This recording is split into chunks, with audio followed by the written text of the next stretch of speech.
Hey, that's not fair. That's mine. No, it's not. That's mine. How many times have you heard little kids fighting over like a cookie and there's enough for both? Well, this actually comes into marriage too, this trait of selfishness. I'm your host, Paul Friedman, and in this series, within Reimagining Your Marriage, we're talking about the 7 toxins that affect your marriage, that impact your marriage. And this one is selfishness. Now, you know what it's like when you're with someone who's selfish. I mean, your first reaction is, give me a break. You're so petty. Ironically, this is not a simple little thing that you need to live with, but it is something that you can change within yourself. There's an expression that this begets that. In other words, this causes that, that causes this. And that's very true, especially with selfishness. If you're selfish, your spouse is probably going to end up being defensively selfish themselves. And so what you want to do, rather than figure out how do I work with my spouse, they're so selfish, look inside and ask yourself, am I holding back? In what ways am I selfish? Because, and this is going to be news to you, we are all driven by what I call the drive to survive. But what we learned it as is self-preservation, which is a ubiquitous, a universal trait within every single living thing. This idea of self-preservation begins in our biology, and then it moves up into our mind, where it's all about protecting I. But in marriage, the little I must die. You must realize that your selfishness is going to trigger crazy things like anger, which we covered in the first episode. It's going to trigger resentment. It's going to trigger separation, both emotional, physical, psychological, and even spiritual. Why is that? Because marriage is not about give and take. So many people these days, and I'm talking about marriage experts, talk about inequality in marriage. There is no such thing as equality in marriage. And the reason why I had to completely invent a whole new teachings, a system for marriage help and marriage saving, is because there are so many false ideas out there. I've heard it myself. You've heard it too. It takes 2 to tango. Well, if there's not good communication, how are you going to get anywhere, right? And you're probably going, yeah, well, those are true. No, they're not true. This is what I discovered. What is true is that marriage is not a give and take proposition. Marriage is a give and give proposition. Why do I say that? That doesn't make any sense. I'm going to tell you why. Because marriage is based in and on and constructed of love. Isn't that true? I mean, you know that. When you first met, and this happened in the beginning, when I started helping people with their marriages, I used to be a divorce mediator. And so the couple asked me to help them save their marriage, and I needed to discover marriage. And I'd ask people, why did you get married? Why did you get married?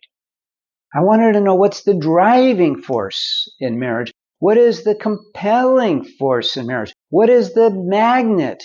Why do people, because there's a sacrifice the way marriage is lived these days, not the way I teach it, but the way marriage is lived. It's a sacrifice, not for one, but for both. It's true that one is saying, oh no, she or he is gaining all this stuff and I'm suffering. It's because we're trying to apply material principles to a spiritual entity.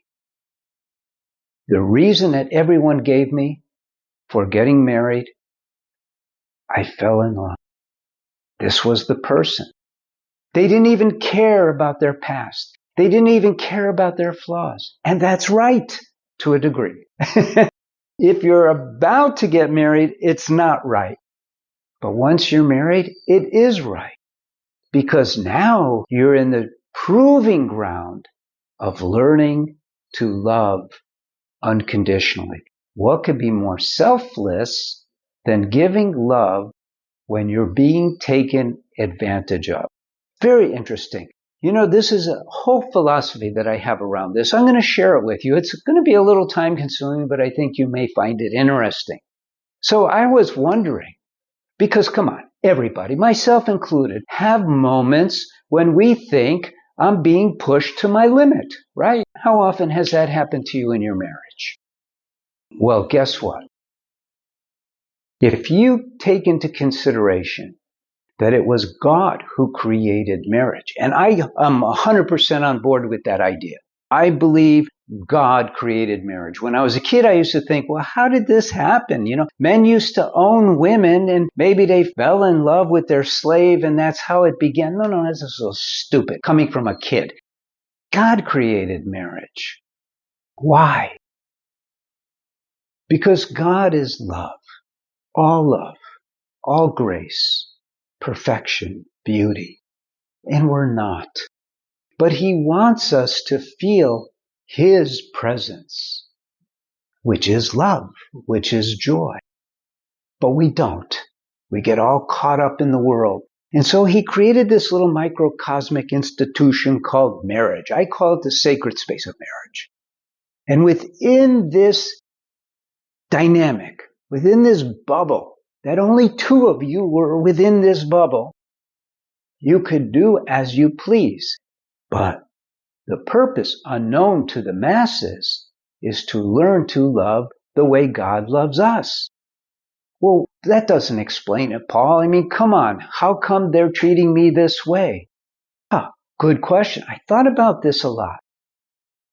Now, in the Judeo-Christian Bible, there's an eye for an eye, tooth for a tooth. What does that describe? That's not the basis for a code of law, although it was. What it is, it's a description of life in creation.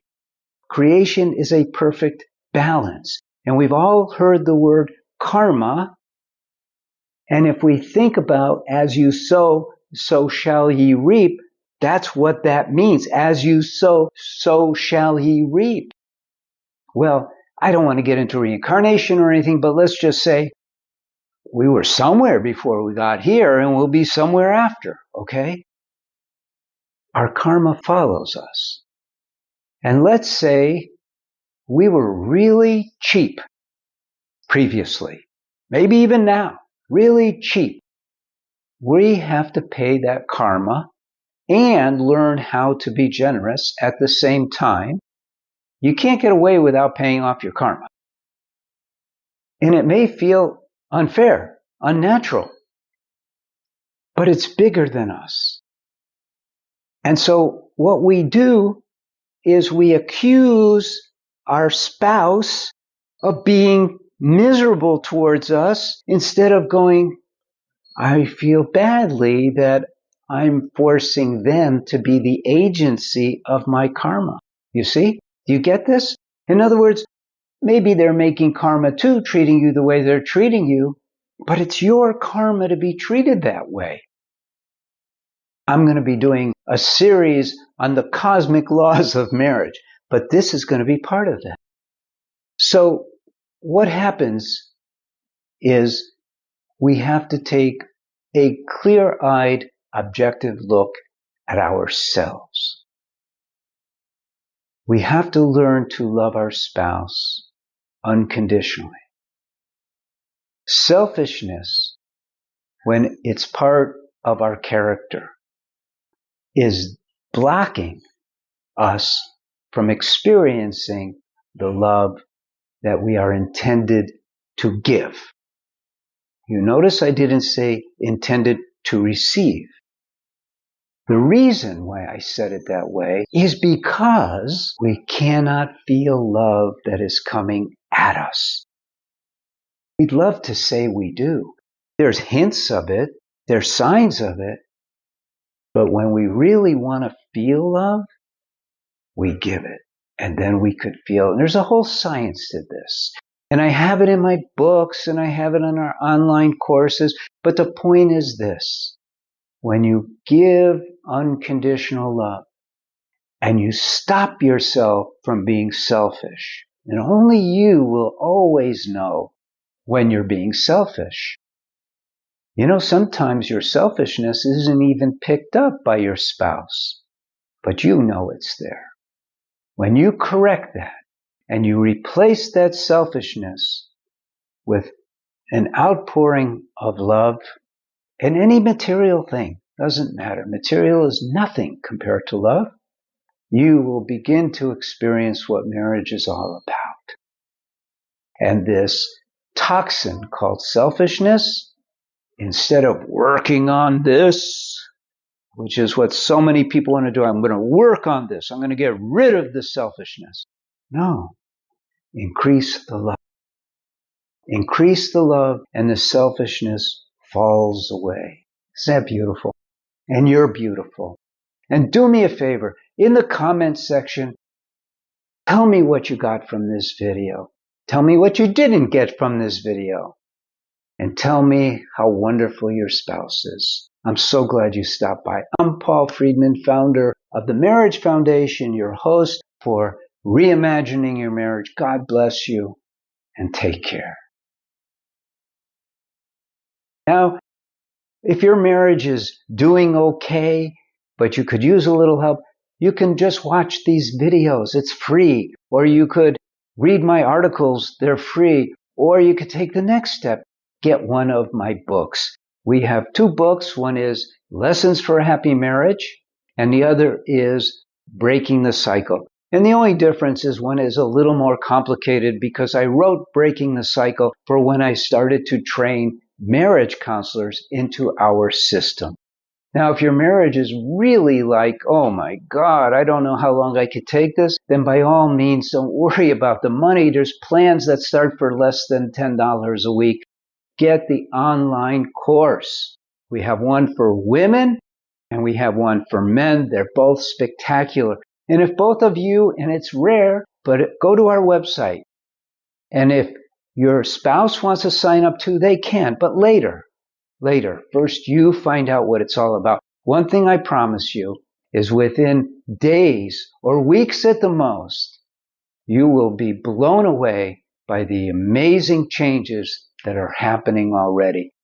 God bless you. And please like this video, but more importantly, subscribe so you can get this entire series of the toxins that hit your marriage. I'm Paul Friedman. God bless you and take care.